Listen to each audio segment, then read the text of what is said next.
नमस्कार सर। सत्साई सत्साई। क्या नाम है जी आपका? मेरा नाम धर्मवीर दास है जी। क्या काम करते हैं आप? जी मैं जेल वार्डर हूँ, जेल डिपार्टमेंट में नौकरी करता हूँ। कहाँ के रहने वाले? मेरा गांव कंडेला, जिला जींद, हरियाणा का निवासी हूँ जी मैं। संत रामपाल जी महाराज की शरण में कैसे आए? ये बहुत लंबा प्रकरण है, इसको मैं थोड़ा विस्तार से बताऊँगा आपके सामने। मैं जिस टाइम ये करौथा कांड हुआ उस टाइम रोहतक जेल पर वार्डर के पद पर था, और बहुत तरह बात सुनी एक भाई ऐसे हुआ करौथा कांड, ऐसे सुनते थे अखबारों में हर रोज़। तो बड़ा दुख हुआ ये बातें सुनकर, भाई ये संत सभी ऐसे ही करते हैं। तो फिर कुछ दिन के बाद पता चला भाई संत रामपाल जी महाराज रोहतक जेल में आएंगे। तो हमारी वहाँ पर ड्यूटी थी, हमने देखा, सोचा भाई यहीं बात करेंगे, आके पूछेंगे उनसे क्या ये वास्तविक सच्चाई है। उसके बाद मेरे कुछ दोस्त थे मेरे गांव में, जिन्होंने सतगुरु रामपाल जी महाराज जी से उपदेश लिया हुआ था। तो मैंने उनके पास जाकर कहा भाई तुम्हारे गुरु जी तो ये देखो अखबारों में ऐसे आते हैं, इनके बारे में बहुत बकवास ऐसे करते हैं। वो न बोले नहीं भाई हमारे गुरु जी ऐसे नहीं करते। लेकिन मेरे विश्वास नहीं हुआ इस बात का। तो एक मेरा दोस्त जो गांव में केबल का वैसे स्कूल का प्राइवेट स्कूल है, गांव में केबल चलाता है वो, मैं उसके बाहर खड़ा होया, उससे मैंने बहुत गलत गलत बातें की उसको। अगर भाई तुम्हारे गुरु जी ऐसे करते, मैं तुम्हारे आता नहीं। उन्होंने बोला भाई एक बात बता, मेरी माँ पागल, एक्चुअल में उसकी माँ पागल थी, अपने कपड़े उतार कर फेंक देती थी। उसका पिताजी इतना शराबी था कि सारा गांव के बच्चे उसके पीछे लगे रहते थे। उन्होंने बोला भाई जब मेरे घर में मेरी माँ पागल से ठीक होगी, मेरा पिताजी शराब पीता था, आज एक नंबर का इंसान हो गया, मैं उस सुख को कैसे भूल जाऊँ? मैं कैसे ये कह दूँ भाई संत रामपाल जी महाराज मेरे गुरु जी के पास मतलब ये ज्ञान नहीं है, उनसे ये फ़ायदा नहीं होता, मैं मेरा जो फ़ायदा हुआ है उसको कैसे अनदेखा कर दूँ? इस बात का मेरे कोई असर नहीं हुआ। मैं उसको कह के, वो बोला अरे चाय तो पीता जाए, मैं बोला नहीं भाई मैं चाय नहीं पीऊँगा, मैं चला गया। तो फिर उसने मेरे पास फ़ोन कराया कि भाई हमारे गुरुजी आपके पास जेल में आ रहे हैं, आप उनको शिष्टाचार से बातें करना, आप कदे आप आपके भागी हो जाओ। एक मेरा बड़ा भाई ओम प्रकाश नाम है उसका, उससे भी पहले वो करौथा कांड में सह परिवार जाया हुआ था, उसको भी मैंने फ़ोन पर बहुत ज़्यादा बातें की, भाई तुम वहाँ क्या करने गया था, आज फंस गया। होती ये कहा फ़ोन पे मेरे को, अगर भाई मैं तुम्हारे को ही छोड़ दूंगा, मैं गुरुजी को नहीं छोड़ सकता। फिर भी मेरी बुद्धि ने काम नहीं करे, भाई ये भाई ये कह रहे हैं भाई तुम्हें ही छोड़ दूंगा, गुरुजी को नहीं छोड़ सकता। फिर भी मेरी बुद्धि ने काम नहीं कराया, मैं भाई ये तो पागल हो गए। उसके बाद फिर गुरुजी जेल में आए। जेल में आने के बाद वो दिन बहुत, मैं उस दिन को बहुत खुशकिस्मत मानता हूँ कि उस दौरान मेरी जहाँ पर गुरुजी बंद थे वहाँ पर मेरी ड्यूटी लगी हुई थी। तो गुरुजी आए, जैसे आके वहाँ बार के अंदर लेट के, शाम को तो हमने ये सोचा भाई गुरुजी अब आए हैं, रिमांड से आए हैं, अब तो इनको आराम करते, सुबह बातें करेंगे। जब ही सुबह ड्यूटी पर फिर मैंने ड्यूटी वहीं लगनी थी, वहीं परमानेंट ड्यूटी होती थी 1 महीने के लिए, मेरी वहीं ड्यूटी थी। उसके बाद गुरुजी यूँ से सुबह जैसे ही गुरुजी को मैंने नज़दीक ही गया, गुरुजियों ने मेरे से पूछ लिया अक भाई हवलदार कौन से काम का है तू? माँ जी मैं कंडेला गांव का। गुरुजियों ने कहा भाई कंडेले के तो बहुत भगत हैं मेरे। माँ जी हाँ बहुत भगत हैं। हाँ गुरुजी संत रामपाल जी महाराज ने मेरे ही बड़े भाई का नाम ले दिया, एक ओम प्रकाश है भाई मेरा कंडेला का बहुत बढ़िया भगत है। देखो कितनी अखबार में कितनी सुनने के कारण मैं अपने भाई को मना कर दिया कि मैं नहीं जानता। इतना बुरा प्रचार सुनने के बाद मैंने अपने भाई को भी खुद मारा, माँ जा भाई मैंने ये कह दिया जी मैं नहीं जानता उसको। गुरुजी ने कहा भाई जान या ना जान मेरा भक्त है वो। माँ जी ठीक है। गुरुजी ने मेरे को बिठाया, सृष्टि रचना सुनाई। मेरे को सृष्टि रचना सुनाने के बाद गुरुजी ने कहा बेटा ये बिल्कुल सत्य है जो सृष्टि रचना मैंने तेरे को सुनाई, इसको आपने ऐसे लगेगा जैसे ये मनगढ़ंत कहानी है। तो मैंने सृष्टि रचना सुनने के बाद मेरी ड्यूटी ऑफ हो गई, मैं चला गया। उसके बाद मैं संपर्क में, जैसे ही ड्यूटी होती हमारे गुरुजी में संपर्क में चला जाता, मैं वहाँ बैरक पे चला जाता और पूछता रहता। एक दिन मैंने वैसे पूछा गुरुजी आपके जो भगत हैं ये आपको परमात्मा मानते हैं? तो बोले भाई हाँ जी परमात्मा मानते बेटा मेरे को। माँ जी नहीं मानते परमात्मा, क्योंकि मेरे अंदर तो अड़ंगा भरा हुआ था, मैं 2 कौड़ी का इंसान। तो उन्होंने बोले क्या बात है बेटा? माँ जी जब आप भगवान मान लिए तो फिर उल्टा कदम क्यों रखना? वो फिर डर क्यों रहे हैं, हम तो सामने आना चाहिए। हमारे गुरु जी ने कहा बेटा कोई बात नहीं, अब थोड़े डर रहे हैं वो सामने भी आएंगे। तो ऐसे हर रोज़ मैं गुरुजियों से पूछता जी ये जो आप मार्ग बता रही, ये रोड़ा क्यों हुआ, क्या कारण था इसका। तो गुरुजियों ने बताया बेटा ये सत्तर प्रकाश पुस्तक पर रोड़ा था सारा, मैं प्रोजेक्टर पे दिखाता था इसको, और ये जितने भी आर्य समाजी हैं, ये आचार्य बैठे हैं, ये इसको बेच कर रोजी रोटी बना रहे हैं। इसमें वास्तविकता कुछ लिखी हुई है और हमारे समाज को बता रहे हैं कुछ अलग। तो उस बात पे ये रोड़ा था सारा। तो मैं एक इस परोपकार का ये काम कर रहा हूँ, ये भक्ति विधि सही बता रहा हूँ। मैं कहने लगा जी इस पृथ्वी पर ऐसा इंसान कोई नहीं जो परोपकार के लिए निस्वार्थ भाव से कार्य करता हो। तो गुरुजी ने कहा बेटा ये दास है। तो उस टाइम मेरे वैसे तो मन में अड़ंगा भरा था, मेरे गुरुजी ने कही, मेरे उस बात का विश्वास माँ जी मेरे ये बात जचती नहीं। तो उन्होंने बोला बेटा जचो या ना जचो, मैं तेरे को जो बता रहा हूँ ये सत्य है। तो उस प्रभाव से मैं गांव में जो मेरा दोस्त केबल चलाता था उससे कहने लगा मैं तू कैसेट चढ़ा कर गुरुजियों ज्ञान में ज्ञान, तो तत्व ज्ञान संदेश की कैसेट थी, उसमें जैसे मैं हर रोज़ घर जाता रहा तो वो कैसेट चलवा देता। एक दिन मैं कैसेट सुन रहा था, रात के 9:30-10 बजे का टाइम था। तो एक कैसेट इतनी मार्मिक कैसेट थी, उसमें मैं क्या बताऊँ, मेरे गुरुजियों के लिए मेरा हृदय पाट क्या था। वो परमात्मा सतगुरुदेव उन्होंने कहा कि इस दास की जीभ कट जाए अगर झूठ बोलता हो तो मैं इस परोपकार समाज के लिए ज्ञान छुड़ा रहा हूँ।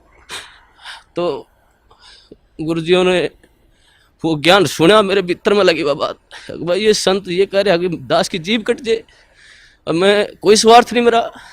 तो मेरे वह बात भीतर में लगी। उस दौरान फिर मैंने वो बात गुरुजियों से कही, माँ गुरुजी ऐसे ऐसे कैसेट सुनी आपकी, बहुत निर्मल ज्ञान है। फिर मेरा जो भीतर अड़ंगा भरा हुआ था वो बार बार फिर वो वापिस हटा देता था उस ज्ञान को। एक दिन रात को 2 बजे मेरी ड्यूटी थी, मैं गुरुजियों के पास गया तो गुरुजियों ने फिर बिठा के मेरे को कहा बेटा ऐसी भक्ति करनी चाहिए परमात्मा की। तो गुरुजियों ने जो सुनाया सारी भक्ति बताने के बाद कहा बेटा आज तेरे कुछ समझ में बात। मेरे मुंह से ऑटोमेटिक, वैसे मैं कहना भी नहीं चाह रहा था मेरे से, यार जी आप बिल्कुल सत्य है, आपका ज्ञान बिल्कुल सत्य है, मैं ही ऐसा पापी हूँ जो मेरे अंदर नहीं समा रहा ये ज्ञान। तो हमारे गुरुजी ने कहा बेटा अब समाएगा ये ज्ञान तेरे अंदर, अब समाएगा। उस दिन से मेरे अंदर वो ज्ञान बिल्कुल भीतर समाने, जो गुरुजी कहते सारा समाने लग गया। एक दिन जैसे ही गुरुजी ऐसे घूम रहे थे, मैं भी वहाँ पर बैठा, जब लोग मैंने उपदेश नहीं लिया था, मैं वैसे ज्ञान सुनता था मैं।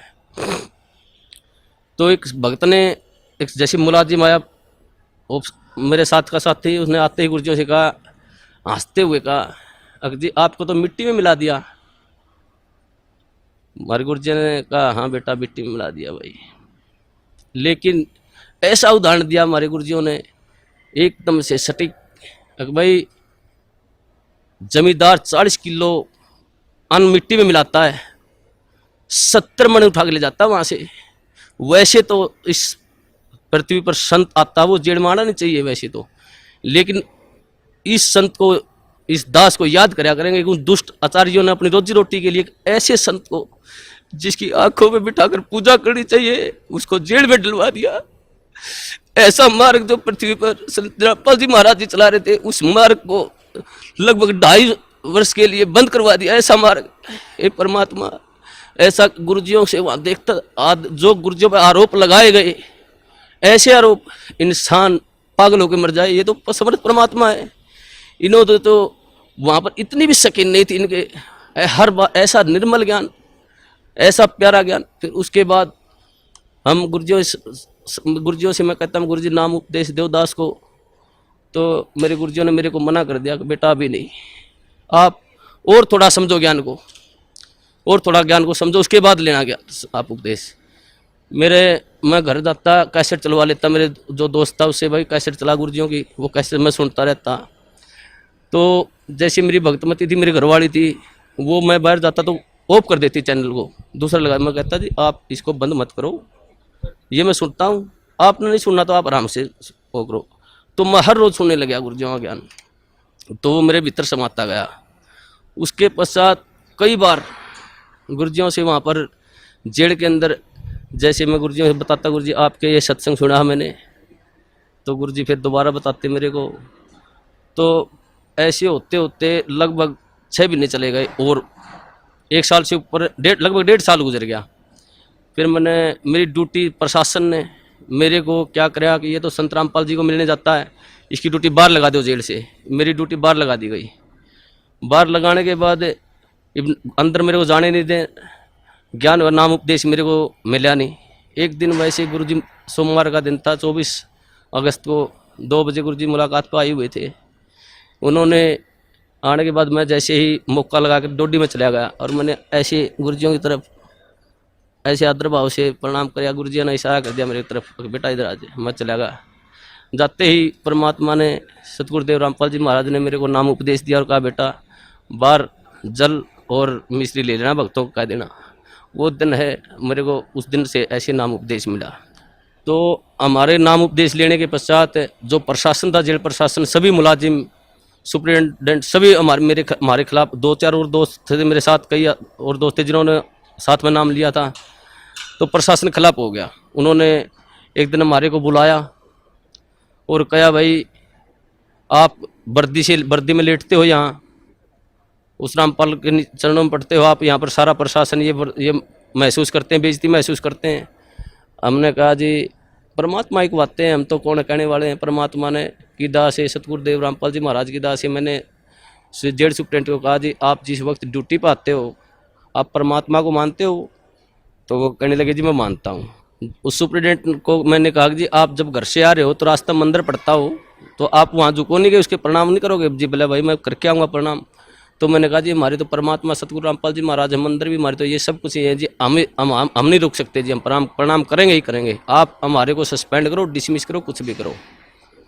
तो उन्होंने बोले भाई ठीक है, तुम नहीं मानते तो करते रहो। तो ऐसे ही सारा प्रशासन का ये सिस्टम चलता रहा जी। उसके पश्चात जिस टाइम ये क्रोथा कांड हुआ, उसके पश्चात जब ये क्रोथा कांड हुआ था, हमारे पास डीसी ऑफिस से और एसपी ऑफिस से 2-4 मुलाजिम आते थे जेल पर, वहाँ पर पुलिस के। तो हम उनसे पूछते थे भाई वहाँ पर क्रोथा कांड ऐसे हुआ, आप वहाँ थे, मौजूद थे वहाँ पर? वो कहते थे भाई हम वहाँ पर मौजूद थे, ये बातें सारी सच्चाई हैं। तो ऐसे वो हमारे को बता करते कि दोस्तों साथ में उठते बैठते खाते पीते थे वहाँ पर। फिर जब हमें ज्ञान हुआ, गुरुजियों ने बताया भाई ये सौदा अलग था, सत्यार प्रकाश का रोड़ा था, सच्चाई ये है। तो फिर हम उसे बहस करने लगे, भाई तुम वहाँ बताओ वहाँ पर ऐसे हुआ था और ये गुरुजी बता रहे हैं ऐसे, सच्चाई है ये। तो एक दिन मैं उनसे ऐसे बहस कर रहा था, भाई तुम झूठ बोलते हो। फिर एक मुलाजिम ने मेरे को बताया, बोला भाई सत्य है, हम उस टाइम झूठ बोलिया कर दे, ये सच्चाई नहीं, सच्चाई जो तुम बता रहा है ये है सत्य।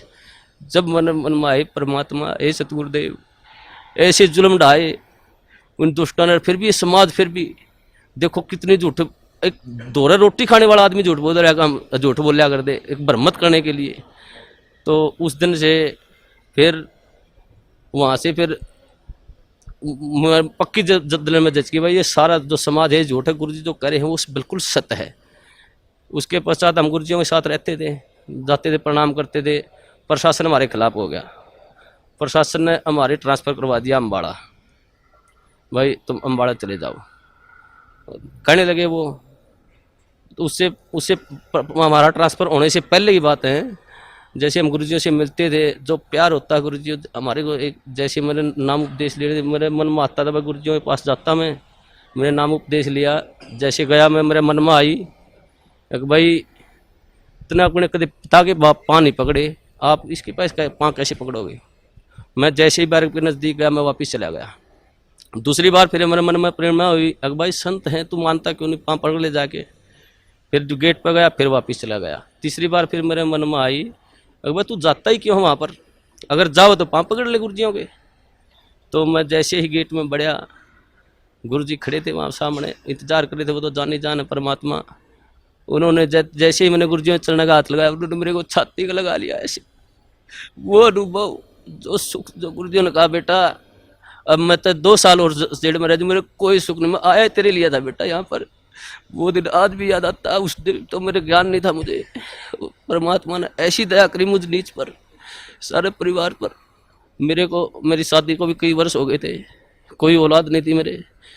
तो गुरुजियों ने, मैंने प्रार्थना की, गुरुजी ऐसे ऐसे हमारे संतान ने, गुरुजियों ने कहा बेटा तुम दोनों नाम ले लो जब तुम्हारे संतान होगी, और तुम्हारे भाग्य में संतान नहीं है, परमात्मा खुद अपने कोटे से संतान देंगे तेरे को।